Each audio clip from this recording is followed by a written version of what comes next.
Amitabha. Bueno, vamos a comenzar.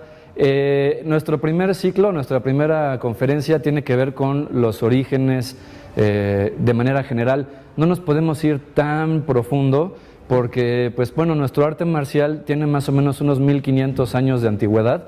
Entonces, pues no hay manera posible de que nos lo echemos todo en una sentada, ¿no? Entonces tenemos que ir muy superficialmente. Pero bueno, de manera general entender qué es lo que estamos haciendo, de dónde viene, etcétera, etcétera, ¿no? Bueno, entonces vamos a darle a la que sigue. Bueno, es la que sigue. Ajá. Ok, ahí está. Entonces, vamos primero con los orígenes. Estamos hablando de todo, ¿eh? Estamos hablando de Tai Chi, Chi Kung, Kung Fu, todo lo que forma el espectro de nuestras artes que practicamos. Y esas tenemos que identificar que tienen básicamente estos cinco orígenes, ¿ok? Que son la naturaleza humana, la salud, la ubicación geográfica, que esa también va a ser muy importante, el pueblo o las familias y los templos. En esas cinco se divide todo el arte marcial o casi todo el arte marcial que conocemos, chino o podemos decir oriental. No podemos hablar de otras artes marciales porque pues hay un chorro y no sabemos sus orígenes, ¿no? Pero por lo menos en la nuestra identificamos estas cinco raíces, ¿no? A ver, vale. Entonces, la primera, la naturaleza humana, y la segunda, la ubicación geográfica. La naturaleza humana decimos porque desde que nacieron los seres humanos nació el arte marcial. O sea, no podemos identificar, por más que le rasquemos, un origen así único, auténtico, decir, de aquí vino. No se puede. Desde que los humanos nacieron, se empezaron a pelear entre ellos, ¿no? Desde que surgieron nuestras civilizaciones antiguas, empezó a haber pleito de una contra la otra. Desafortunadamente está en nuestra naturaleza, entonces desde que surgió el hombre, surgió quien se inventó cómo pegarle al otro, ¿no? Y ese es el primer origen. Otro origen interesante es el de la ubicación geográfica. Aquí les puse yo unos datos de Wikipedia para que noten un detalle interesante. Tenemos aquí el mapa de China para que lo vean y todas las regiones de las que está rodeada. Y acá tenemos la estadística, según Wikipedia, desde 1896, porque pues antes no hay registros, ¿no? de que midieran a las personas antes de eso, ¿no? Entonces, de 1896 a 2016, esta es la estatura promedio.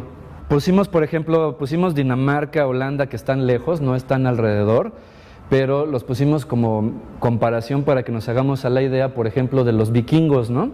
Que viajaban por todo el mundo, invadían, ¿no?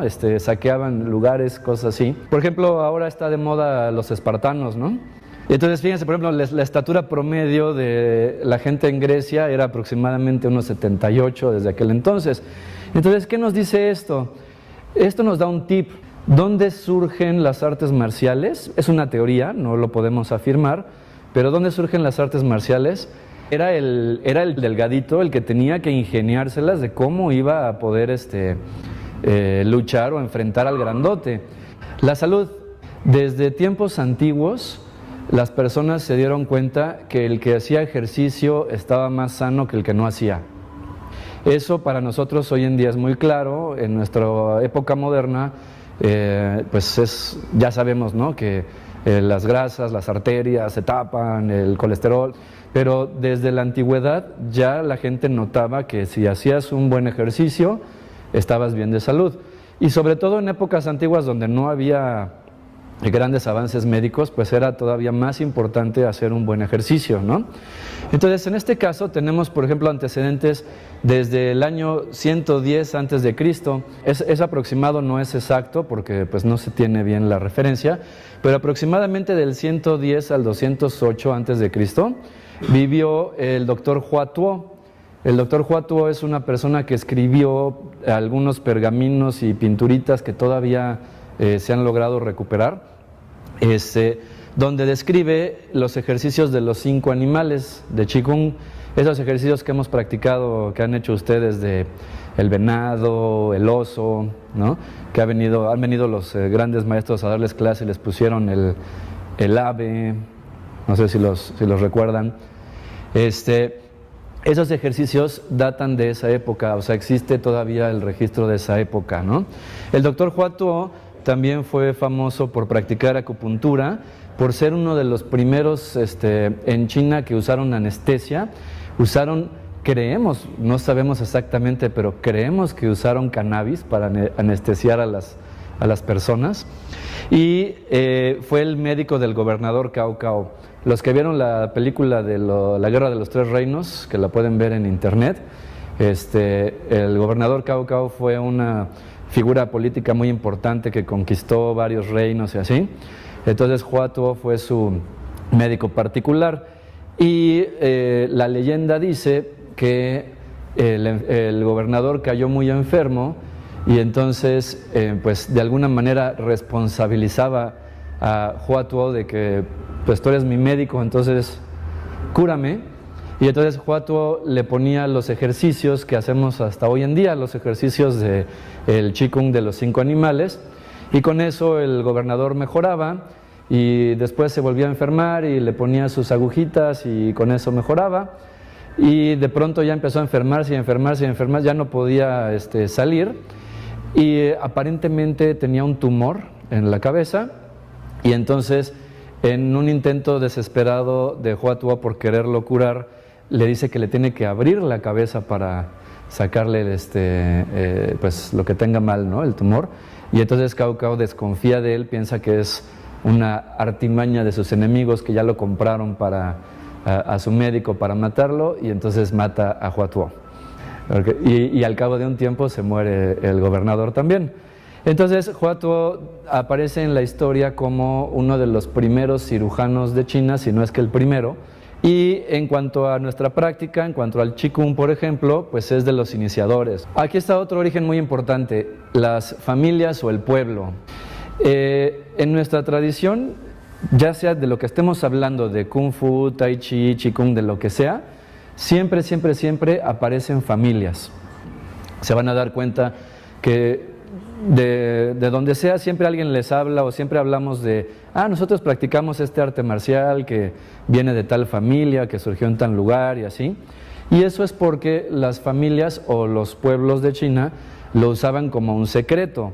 O sea, ustedes son los que están en desventaja, imagínenselo así, ¿no? Están en desventaja, están flaquitos, chiquitos, ahí vienen los vikingos, entonces en tu familia, tu papá, tu abuelo se empiezan a entrenar, a practicar, a aprender algo, pues eso que aprenden tiene que ser un secreto familiar, porque pues, si lo aprenden los demás ya valió, ¿no? O sea, si mi familia, mi abuelo me enseñó a luchar y yo voy y les enseño a los rusos, pues entonces cuando la próxima vez que se descuelguen los rusos o los mongoles para invadir China, pues ya valió, nos van a llevar, ¿no? Entonces, el arte marcial nuestro empieza a manejarse como un secreto. Es un secreto familiar o es un secreto de una localidad y no se le puede decir a nadie porque si no nos pone en desventaja y entonces ya no tenemos ventaja, ¿no? Bueno, entonces, en esas familias o en esos lugares, algunos de los más populares se los puse yo aquí. Por ejemplo, el Tai Chi Chuan es un ejemplo muy claro, donde fue un secreto familiar durante siglos. Durante siglos las familias, que hay muchas, pero las más importantes contamos 5, son la familia Chen, la familia Yang, la familia Wu Hao, la familia Wu y la familia Sun. Son las 5 familias más importantes, aunque hay más. Que conservaron el Tai Chi como un secreto familiar y lo usaban para las dos cosas, lo usaban para su salud, porque se dieron cuenta que esos ejercicios eran muy buenos para habilitar el sistema inmune, para mejorar de las enfermedades, y también lo usaban como su técnica de defensa. Hoy en día nos parece raro porque hoy en día vemos a las personas practicar Tai Chi y los vemos que lo hacen todo despacito, suavecito, y parece que no están haciendo nada, ¿no? Pero originalmente el Tai Chi era un arte marcial de los más, ¿cómo decirlo?, de los más despiadados. Los movimientos del Tai Chi estaban destinados a zafar el hombro, romper los codos, jalar la garganta, o sea, eran muy, pues no sé, muy agresivos, ¿no? Ajá, en su arte marcial. Y lo que sucedió fue que casi accidentalmente se van dando cuenta, oye, esta práctica es buenísima, la gente que lo practica es longeva, ¿por qué? Y entonces hasta que se ponen a estudiarlo las siguientes generaciones es cuando se dan cuenta, es que este ejercicio es muy bueno porque está conectado con el canal de acupuntura del cuerpo y entonces abre los canales, ok, por eso, ¿no? Y entonces le van dando ese sentido para la salud, ¿no? Para mejorar la salud o corregir problemas de la salud. Pero originalmente surge como un arte marcial, y un arte marcial muy cuidado, en secreto, para que los demás no lo sepan y entonces sea mi ventaja, ¿no? Otros ejemplos interesantes que les puse yo aquí, hay muchos por supuesto, pero les puse como los más populares, los más famosos. Otros ejemplos son, por ejemplo, el Hong Gar, ¿no? El arte marcial de Kung Fu que se llama Hong Gar, donde ustedes lo han visto en las películas. Acá está la foto, ¿no?, de Jet Li. Hay una serie de películas que se llama Érase una vez en China, que luego en español le cambian el nombre, ¿no? En español le ponen El honor de un guerrero o algo así le pusieron. Pero bueno, originalmente la serie en inglés se llama Érase una vez en China. Son las aventuras de Wong Fei Hong, que Wong Fei Hong es de una familia que guarda como secreto su propio Kung Fu y no se lo dicen a nadie, es un secreto familiar. Y entonces las aventuras de Wong Fei Hong es que se dedica a defender a los pobres y a la gente que está sufriendo de algún abuso, ¿no? Por ejemplo, otro muy famoso es el Choi Li Fot. El Choi Li Fot es otro arte marcial familiar que también durante muchos años se guardó como un secreto, y lo mismo, ¿no? Mismo caso, pues la familia lo usaba para ellos y no se lo compartían a nadie. Y también, por ejemplo, otro caso muy famoso es el del Wing Chun, ¿no? El del Wing Chun es otro arte marcial que surge en una familia y se guarda como un secreto, y después, poco a poco, con el paso de los siglos, pues se va abriendo hacia la comunidad. Y bueno, aquí a la derecha les puse el árbol de la familia Yang, para que lo tomáramos en cuenta, porque por ejemplo la familia Yang es una familia con mucha tradición, que tiene siglos de haber pasado de secreto, así de mano en mano, en secretito, a su arte marcial, hasta que más o menos por ahí de 1700 y fracción, ellos se vuelven una de las primeras, si no es que la primer familia en abrirlo al público. O sea, la familia Yang se vuelve famosa en China porque es, si no la primera, una de las primeras familias que deciden abrir una escuela, cobrar la entrada, poner sus pósters y decir, ahora sí, ya no va a ser secreto familiar, es para el que quiera venir a aprender. Y entonces por eso se vuelve una práctica muy popular, que hasta nuestros días es la práctica más famosa de Tai Chi, el de la familia Yang. Ahora, aquí hay un dato interesante, ¿eh? Muchos de ellos, si no es que la mayoría de ellos, en su historia, en su leyenda, dicen haber venido de algún templo, o dicen haber tenido algún origen en algún templo, que eso ahorita lo vemos en el origen de los templos. Por ejemplo, la familia Chen aparentemente aprendió de un monje que habitaba en el templo de Wudang. Digo aparentemente porque son puras cosas que ya no se pueden. Ha pasado ya tanto tiempo, tantos años, siglos, que ya no podemos afirmarlo, ¿no? Pero las 5 familias aprendieron en ese orden, o sea, se las puse así porque ese es el orden correcto, entre familias. Y la familia Chen, creemos hasta hoy en día que aprendió de un monje que se llamaba Shan Sanfeng, que habitaba en el templo de Wudang. Entonces ahí hay como unas pistas de que tal vez las familias o los pueblos hayan venido también de algún templo.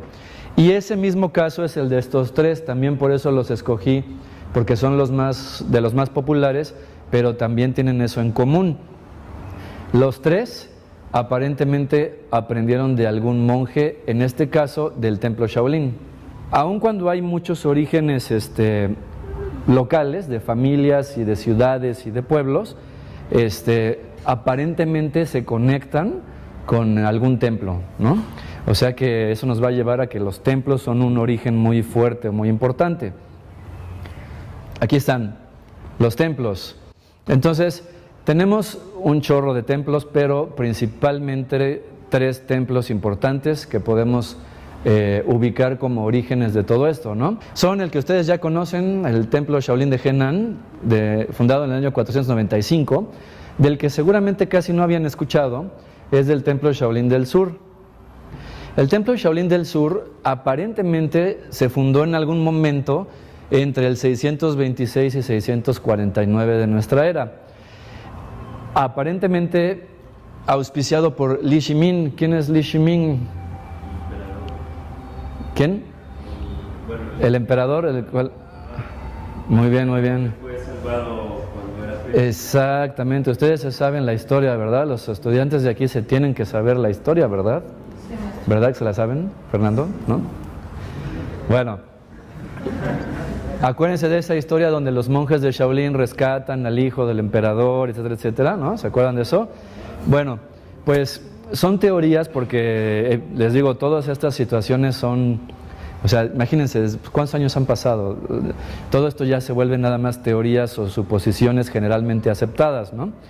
Entonces, creemos que Li Shiming, agradecido con los monjes de Shaolin, auspicia que creen más templos, ¿no? Y uno de esos se creó en Fujian y fue conocido como el templo Shaolin del Sur. En la época de esplendor del templo Shaolin llegó a tener muchas sucursales.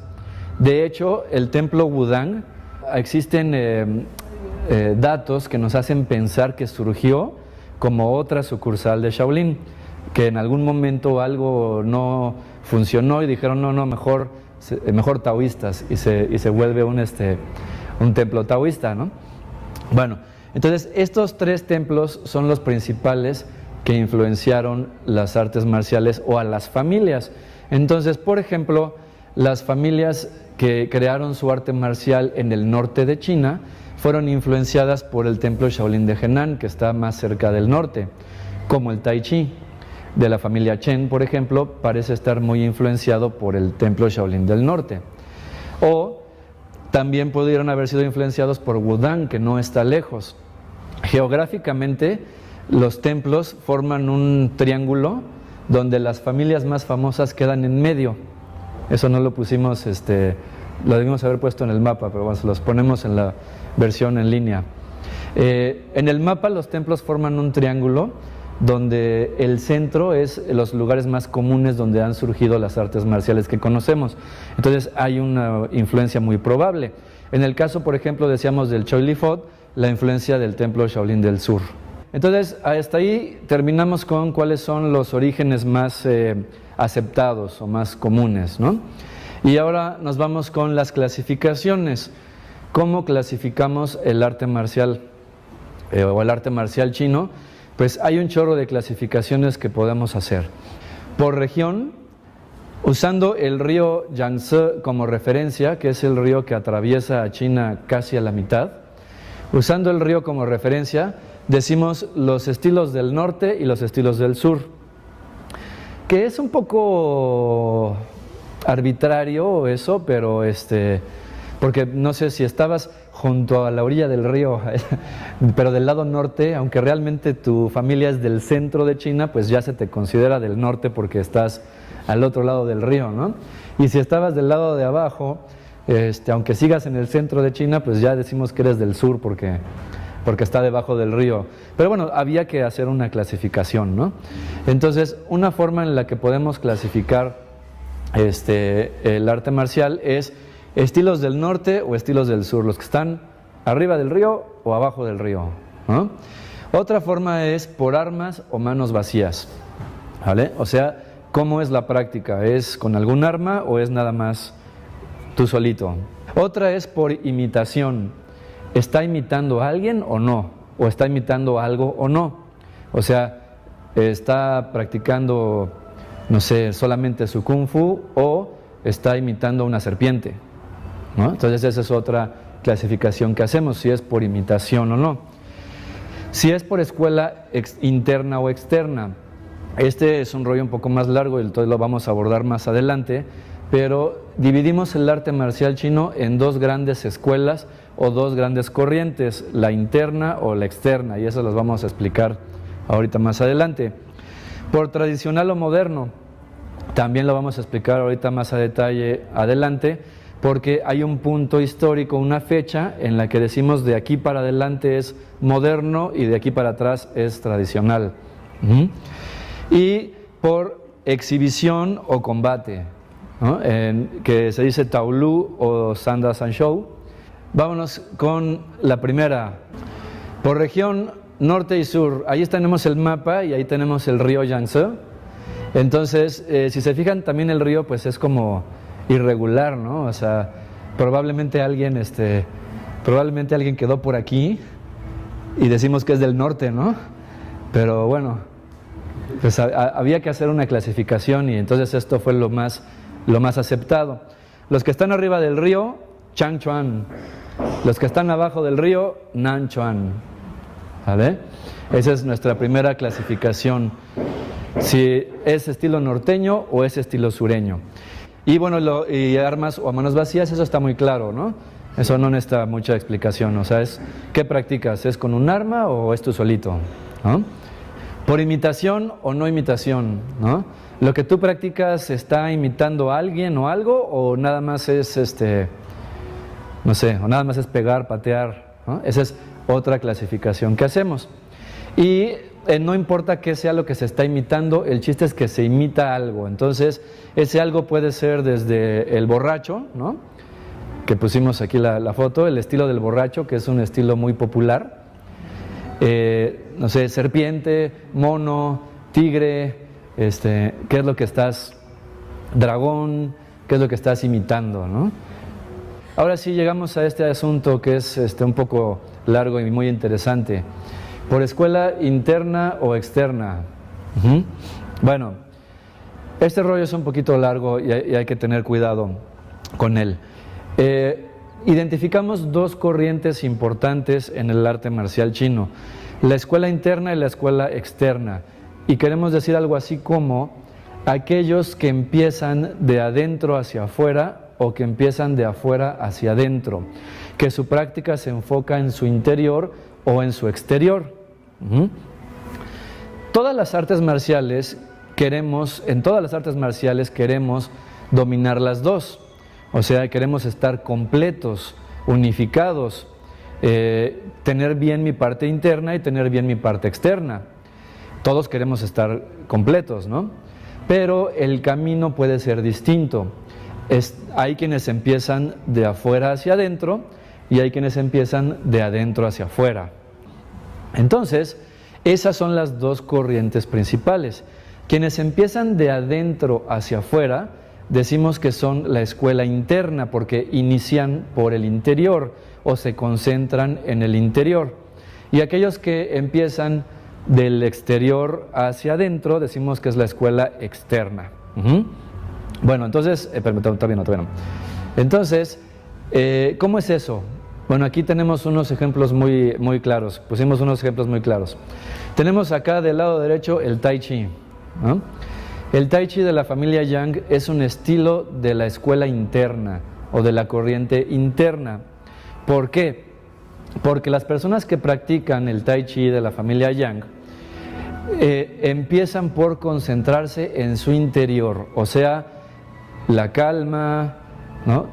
Conservar la calma, los 10 principios del Tai Chi, ¿no? que nos dicen mantener la calma, encontrar el vacío y lo lleno,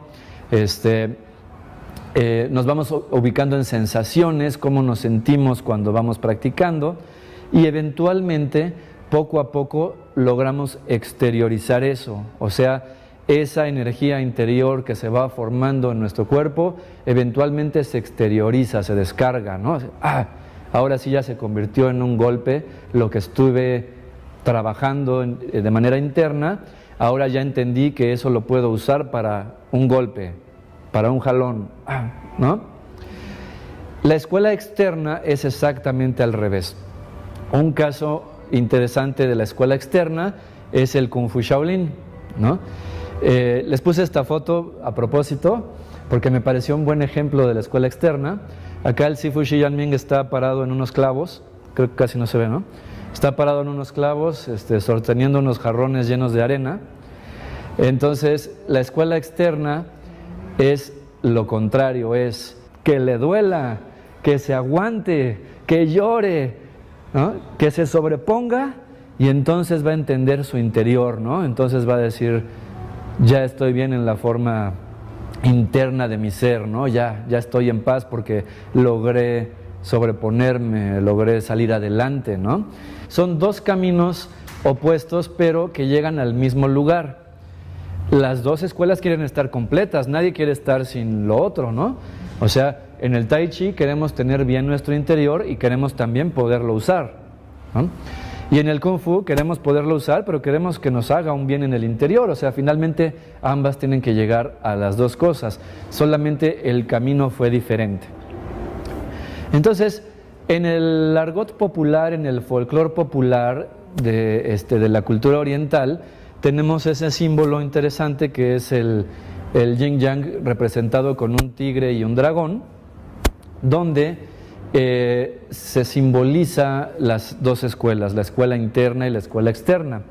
El dragón representa a la escuela interna y el tigre a la escuela externa.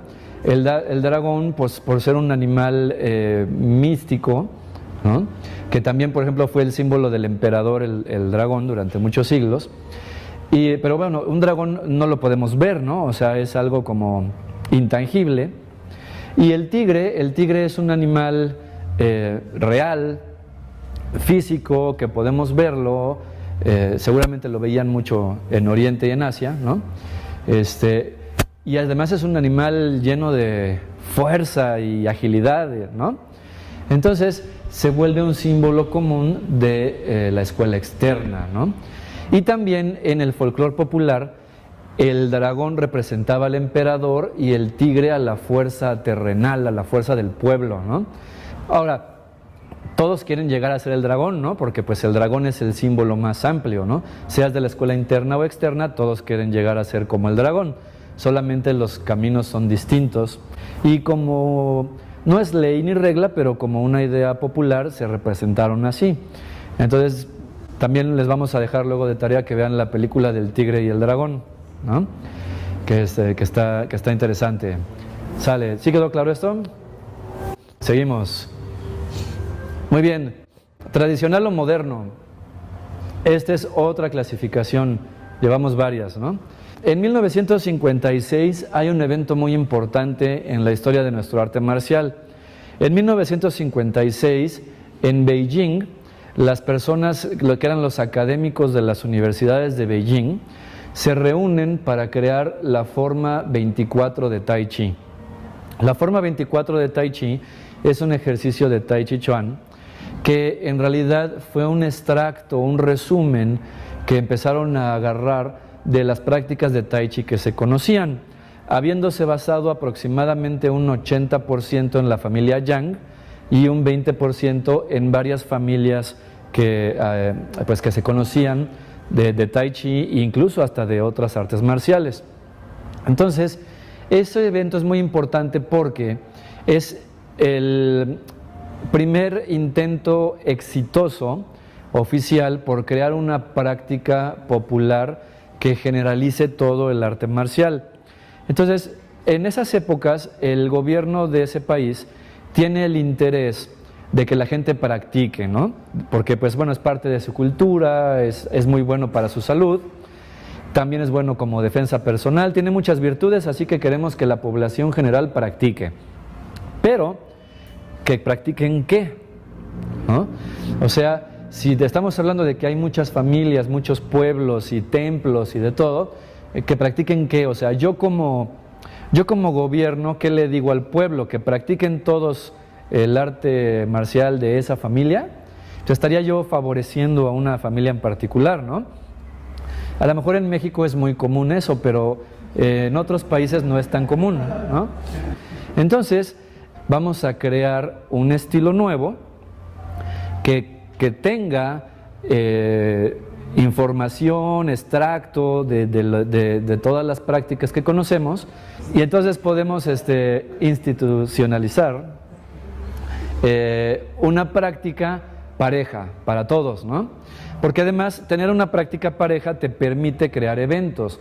Por ejemplo, si el gobierno quiere organizar un evento deportivo, que digan vamos a hacer un torneo y que venga gente de todo el país y practiquen Tai Chi, pues igual y llega gente de todo el país, pero ¿sabes qué? Es que ellos hacen Chen, ellos hacen Yang, y entonces ¿cómo los califico, no? ¿A quién les pongo de juez? Se van a enojar, ¿no? Van a decir, es que me pusieron de juez al de la familia Wu y yo hago Chen y por eso me califico mal, ¿no? Entonces, una buena fórmula para poder estandarizar es decir, este no es de nadie de ustedes, este es un estilo nuevo que está recuperando nuestra tradición y está quedando muy padre, es muy bueno y lo pueden ustedes practicar, y entonces todos los que quieran participar hacemos esto y entonces hay un estándar, ¿no? Entonces ya podemos crear jueces y decir, los jueces van a calificar que la rodilla debe de ir así, la mano debe de ir así, porque en este estilo así es, ¿no? Entonces fue una herramienta muy buena, muy productiva. Eso sucede en China en 1956 y las personas que participaron fueron principalmente académicos de la Universidad de Beijing, que eran licenciados en educación física, médicos, porque pues todos se reúnen y dicen, a ver, vamos a hacer este estilo para que sea muy bueno para la salud, y el licenciado en educación física puede opinar, no, es que ese ejercicio no es bueno porque tuerces la articulación, o el médico puede decir, no, este es muy bueno porque bombea más circulación, o sea, ahí deliberaron todos y crearon esa forma, la forma de 24 de Tai Chi, que sabemos que se basaron un 80% en el estilo Yang, pero un 20% en todo lo demás. ¿Y por qué el 80% en el estilo Yang? Pues porque dijimos hace un momentito que fueron los primeros en abrirse, ¿no? Entonces, para cuando esto sucede, ya la mayoría de la gente en China practica estilo Yang. Entonces, era lo que tenían a la mano, lo más claro, ¿no? Entonces, en eso se basaron. Ahora, eso fue en el 56, pero no es el primer intento por hacer esto. Digamos que es el primer intento exitoso que funcionó muy bien, pero ya había habido un intento anterior en 1910, y ya había habido otros antes también, pero sabemos de este que es muy importante. En 1910, aquí está, en 1910 Hou Yuanya creó la Federación Jinwu. A él lo vieron en la película del duelo de Jet Li, por eso les pusimos la foto. Y si no, es otra película interesante que pueden ver para aprender más de la cultura general de lo que estamos haciendo. Hou Yuanya en 1910 crea la Federación Jinwu en su intento por juntar muchas artes marciales de China y que todos estandaricen la práctica y la vuelvan una práctica nacional para que todo el mundo haga y participe, pero desafortunadamente murió al muy poco tiempo de fundar la federación. La federación todavía existe, bueno, es una escuela que está en Shanghai. Nosotros en el 2008 tuvimos la oportunidad de visitarla. Ahora que nos acompañan en nuestro siguiente viaje, vamos a visitar la Federación Jinwu de Shanghai. Es la escuela que fundó él en esa época. Entonces ya había habido intentos anteriores, pero se consolida hasta 1956. Y después, en 1958, se siguen con el Kung Fu, porque en el 56 fue el Tai Chi, y en el 58 se siguen con el Kung Fu y forman la Asociación de Wushu de China, que después se convierte en la Federación Internacional de Wushu de China, Federación Internacional de Wushu. Y eso ya sucede unos años después, se empiezan a estandarizar, ¿no? Échale. Muy bien. Siguiente clasificación. Exhibición o combate. Esa es muy clara, ¿no? En esa no nos necesitamos detener mucho. ¿Qué es lo que estamos practicando? ¿Estás practicando una forma, Taolu, o estás practicando para combatir, ¿no? Entonces, para combatir puede ser, por ejemplo, San Dao, San Shou, que son los términos para definir el combate libre, o también puede ser Tui Shou, que son los términos para definir el combate de Tai Chi, por ejemplo. En el combate de Tai Chi los practicantes se tocan y empiezan a forcejear con las manos, por eso se llama Tui Shou, de mano. Les pusimos esto porque quiero dar a entender que no es exclusivamente del Kung Fu, o sea, también en el Tai Chi había práctica de combate, ¿no? Incluso, ya no lo pusimos aquí, pero también en el Qigong. O sea, hasta hace unos años, les voy a dejar la liga para que la vean, hasta hace unos años, como por ahí del 2005, todavía se organizaba en Taiwán un torneo de Qigong. Y entonces dice uno, ¿cómo un torneo de Qigong? Pues sí, bueno, como el Qigong es nuestro ejercicio para fortalecer el cuerpo, se entiende que estamos bien fuertes, ¿no? Porque hacemos nuestro Qigong. Entonces, un día se les ocurrió decir, bueno, vamos a hacer un torneo de Qigong. ¿Y cómo es un torneo de Qigong? Bueno, pues si estás muy, muy fuerte porque has hecho mucho Qigong, entonces le vamos a dar de tablazos a alguien hasta que diga que ya no, y el que aguantó más tablazos es el que está más fuerte, entonces pues ese gana, ¿no? El del torneo. No es exclusivo del Kung Fu. Todas, Tai Chi, Kung Fu, Qigong, tienen esas dos secciones. Ahí terminamos las clasificaciones, ¿ok? Entonces ya terminamos, ya nada más vamos a unas cuestiones interesantes. Decíamos hace un rato que se formó la Asociación de Wushu, la Federación de Wushu, y eso nos lleva al asunto de cómo decimos, si decimos Kung Fu o decimos Wushu, o cómo es la forma correcta, Tai Chi, Tai Chi Chuan, ¿no? Todos esos términos, ¿qué está sucediendo aquí con esos términos? Bueno, lo que sucede es que principalmente en América se dio a conocer el término Kung Fu porque es el término que utilizó Bruce Lee en sus películas. En los años 70, Bruce Lee se vuelve muy famoso en las películas en nuestro continente, y entonces es la primera vez que los americanos vemos en la televisión, en el cine, esos movimientos raros, y entonces la gente empieza a preguntarse, oye, qué padre, ¿qué es eso? ¿Cómo se llama? Y entonces en sus entrevistas, en sus películas, Bruce Lee dice que es Kung Fu, ¿no?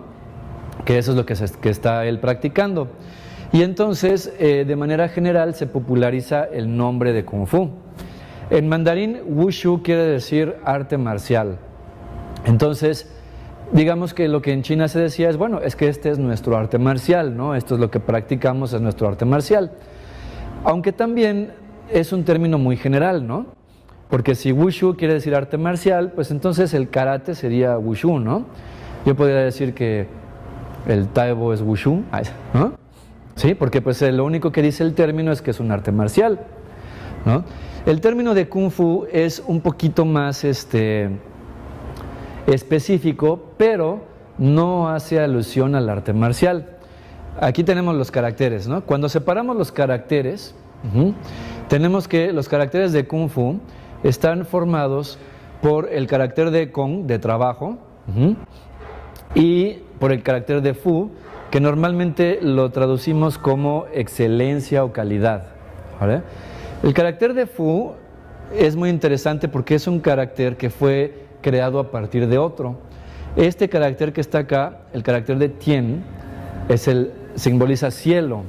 Entonces, en la antigüedad las personas se imaginaban que tú podías subir una montaña alta y hasta arriba de la montaña pasabas una línea que eran las nubes y llegabas hasta arriba y ya era el cielo, como el tope, como hasta aquí llega el mundo, digamos, ¿no? Entonces en el carácter de 100 simbolizamos el subir, subir, subir, pasas la rayita y subes y pegas, ya hasta aquí llega, ¿no? Es el carácter de cielo. Entonces el carácter de Fu, de excelencia o calidad, ¿qué tiene de diferente que el carácter de cielo? ¿Cómo? Que va más arriba, ¿no? Que va un pedacito más arriba. Entonces, ¿cómo entendían los antiguos la excelencia o la calidad? A la excelencia o la calidad se entendía como ir un pedacito más arriba que el tope, que el límite, que el cielo. Eso es Kung Fu, eso es excelencia, ir un cachito más arriba, ¿no? Por otro lado, los caracteres de Wushu simbolizan, aquí, bueno, no se ve muy bien, pero bueno, aquí está, ¿no? Simbolizan alto y este que está aquí, que es la alabarda. Ajá. La alabarda, aquí tenemos una, se la vamos a mostrar. Esta es la alabarda, ¿sale? Entonces, la alabarda se considera un arma de general, de comandante, de alguien importante en la jerarquía del ejército, ¿no? Entonces, se usa muchas veces como símbolo de lo marcial, de lo militar. Entonces, si ustedes se fijan, con un poquito de imaginación, decíamos que los ideogramas son como dibujitos, ¿no? Con un poquito de imaginación, noten cómo el carácter de Wu tiene una alabarda en esta posición, ¿ya lo vieron? ¿Qué significa una alabarda hacia abajo? O sea, ¿qué significa una alabarda así? ¿Ah? ¿Y una alabarda así? Exacto, ¿no? Una alabarda así, como que se ve amenazante, ¿no? Y una alabarda así se ve como en descanso, ¿no? Como en paz, ¿no? Bueno, entonces los caracteres están simbolizando, este es el símbolo de alto y este es una alabarda hacia abajo. O sea, lo marcial, el arte marcial, se entendía como una especie de un alto a las armas, o sea, como sin armas, ¿no? Eso era es más o menos lo que se entendía por arte marcial. Entonces, ahora que sabemos los significados, este es el de Kung Fu y este es el de Wushu, notamos que como que ninguno de los dos nos dice exactamente el nombre de qué es lo que estamos practicando, ¿no?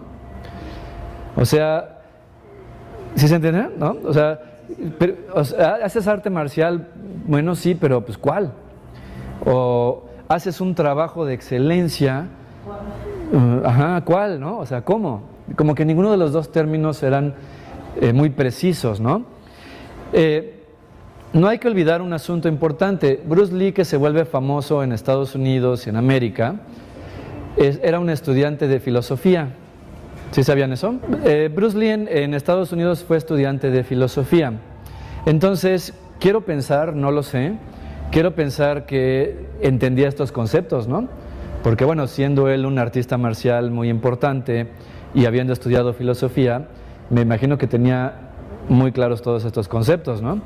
Entonces, cuando lo entrevistan, cuando presenta su arte marcial en Estados Unidos, en América, y la gente le pregunta ¿qué es ese arte marcial? Y él responde, es Kung Fu. ¿Qué habrá querido decir? ¿Habrá querido decir, sí, es un arte marcial chino? ¿O como qué se imaginan que habrá querido decir? Yo me imagino que quiso decir algo así como, lo que yo hago, señores, es un trabajo de excelencia y de calidad y por eso es Kung Fu. Entonces, es muy probable que ese haya sido, digo, no sabemos porque pues murió joven Bruce Lee y todo, pero es muy probable que esa haya sido la intención, o sea, oye, qué padre, ¿qué es lo que estás haciendo? Es Kung Fu, ¿no? Y entonces tal vez esa sea la razón por la que decidió utilizar ese término.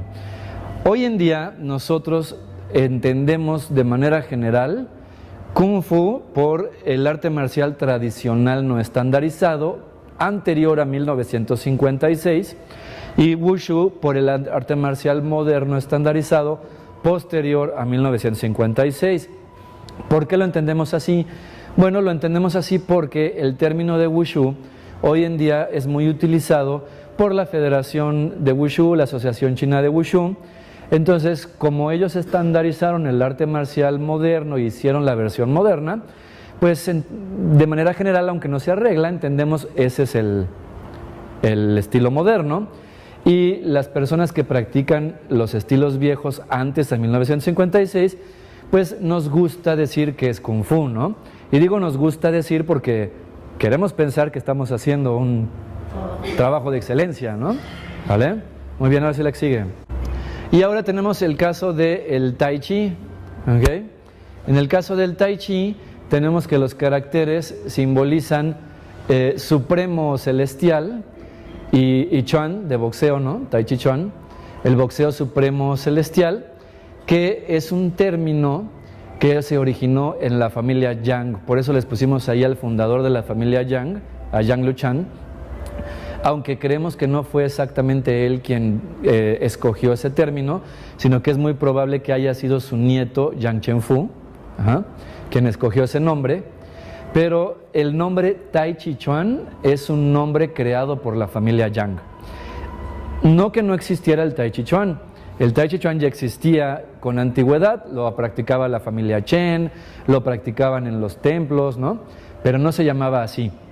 Tenía otros nombres, fue conocido con otros nombres como boxeo de sombra, boxeo del algodón, tuvo distintos nombres, la gente que lo practicaba le puso esos nombres, pero finalmente fue la familia Yang quien le puso el nombre Tai Chi Chuan, supremo celestial, por una razón, porque Yang Luchan, su creador, jamás fue vencido públicamente. Yang Luchan acostumbraba pararse en la plaza pública de la ciudad a retar a la gente para mostrar que el Tai Chi Chuan era un arte muy bueno de combate, y entonces la gente venía y luchaban contra él para ver si pues si es cierto, ¿no? Así, ay, no, será, a ver. Entonces la gente se juntaba en la plaza para ver luchar a Yang Luchan, y esa era la forma en la que promovía su práctica. Entonces dice la leyenda que nunca jamás nadie le ganó a Yang Luchan, y que llegó a pelear con más de 10 personas a la vez. Esa es la leyenda. Entonces la familia Yang escoge ese nombre, el arte marcial supremo celestial, que no se les ocurrió, lo tomaron de un libro taoísta donde aparecían los caracteres de Tai Chi, y entonces, pensando que su arte marcial cumplía con toda esa filosofía de lo supremo y celestial, lo adoptaron como nombre. De ahí viene el nombre de Tai Chi Chuan, por la familia Yang, que lo toma del taoísmo. Y lo otro es el Qigong.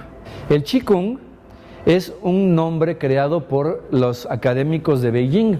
Decíamos hace un momento que en Beijing es donde se da toda la estandarización, ¿no? Todo el proceso de crear los nuevos estándares y clasificar y decir, a ver, vamos a separar las artes marciales por región, por si son internas, externas, así. Toda esa clasificación se realizó por los académicos de Beijing, que fueron los que tuvieron la misión de hacer todo esto, y entonces ellos crean el nombre Qigong. No que lo crean, sino que lo determinan para eso, ¿no? Entonces vamos a llamarle Qigong, Qi de energía y Gong de práctica, a todo aquel ejercicio que fomente el desarrollo de la energía en el cuerpo. No que no existiera el Qigong. Tenemos el caso del doctor Hua Tuo, que mencionamos hace rato, y también tenemos el caso, por ejemplo, del I Ching Ching. I Ching Ching es un ejercicio que surge en el templo Shaolin aproximadamente en el año 527, pero los monjes no le llamaban Qigong, le llamaban el sutra del cambio de los músculos y tendones, o sea, los ejercicios para que mis músculos y tendones se cambien, se sustituyan por unos más fuertes y mejor desarrollados, ¿no? Entonces, tenemos que el Qigong ya existía desde hace mucho, pero se empieza a clasificar y a decir, esto es Qigong, hasta que lo toma la Universidad de Beijing. Muy bien, ya estamos llegando al final de la exposición. Bueno, habiendo mencionado todo esto, esto que tenemos aquí es para que ustedes lo sepan. Por todo esto que acabamos de explicar, nosotros identificamos básicamente 3 líneas importantes y las adoptamos para nuestro centro, para nuestra escuela, porque pensamos que eran las más importantes de esto que estamos practicando, y son estas, ¿no? Tomamos primero la línea del templo Shaolin a través del Sifu Shi Yanming, ¿no? Porque pensamos que los templos, dijimos, es uno de los orígenes más importantes, ¿no? De donde aparentemente vienen la mayoría de las cosas que practicamos. Entonces escogimos tomar una línea del templo Shaolin. Después dijimos también que las familias era algo muy importante también. Las familias es otro origen de todo esto y por eso escogimos la familia Yang, por ser la más destacada de su época y que hizo más labor de difusión. Dijimos la familia Yang, que además tiene claramente sus antecedentes, ¿no? Y lo otro es la Universidad de Beijing. La Universidad de Beijing es el lugar de donde surgieron la mayoría de los académicos que participaron en todo el arte marcial moderno. De esa forma obtenemos las tres corrientes más importantes, ¿no? O sea, lo que queremos lograr aquí en nuestro centro es que tengamos como lo más claro. No podemos tener todo porque nos volveríamos locos, pero tenemos lo más claro, ¿no? Tenemos la información de los templos, de las familias y de quienes crearon lo moderno, ¿no? Así juntamos las tres cosas. Entonces, ya acabamos conclusiones. Tenemos varias formas de clasificar el arte marcial, ¿no? Por norte, por sur, por interno, externo, a manos libres, con armas, ¿no? Origen, ¿de dónde vino nuestro arte marcial? Pues sabrá Dios, pero creemos que, ¿no? Sí, ¿no? Creemos que de las familias, de los pueblos, de los templos, de la necesidad de los que se sintieron en desventaja, ¿no? O sea, de los que querían estar bien de salud porque veían que los que no hacían ejercicio se morían antes, entonces, ¿no? De todos esos lugares. ¿Y cuáles son los que practicamos hoy en día? Pues hay de dos, o los antiguos, viejos, o los modernos estandarizados, ¿no? Los que se crearon en nuestros tiempos modernos con cierto reglamento y estándar que esas personas consideraron que así era mejor practicarlo, ¿no? Y eso es todo lo que tenemos, ¿no? ¿Me faltó algo? No, ¿verdad? Entonces ya con eso terminamos, muchachos. ¿Alguna duda, comentario alusivo al tema? ¿No? Mande usted. ¿Cuál prefiere? Pues el tai chi genuino, que es el más auténtico, el auténtico, es el genuino quiere ser auténtico, ¿no? Sí. Pues ya es cuestión de gustos también, ¿no? O sea, habrá quien diga, no, pues es que a mí me gusta el estilo moderno, a mí me gusta el estilo viejo, ¿no? Eso ya es una cuestión de gustos. Pero yo sí pienso, yo soy de la idea de que en algún momento todos caemos en que queremos conocer el estilo antiguo, ¿no? O sea, ¿no? En algún momento todos caemos ahí. Pero también es muy común que gracias a la existencia del estilo moderno es que nos enteramos de esta práctica. Que ese es mi caso, por ejemplo. O sea, yo me enteré de que existía esto porque mis papás empezaron a practicar el estilo moderno. Entonces te metes a la práctica porque es popular, porque es estandarizado, porque hay evento, hay torneo, y entonces te interesa, y ya que te interesa dices, o sea que esto no tiene siglos, tiene 60 años, entonces ¿cuál es el otro? ¿No? Pues es que el otro, y entonces te interesas por el otro, ¿no? O sea, creo que ese es el proceso normal, ¿no? Te captura la práctica moderna y después te empiezas a interesar de dónde vino todo esto, ¿no? Bueno, pues si ya no hay dudas y todo, pues muchas gracias a todos por haberme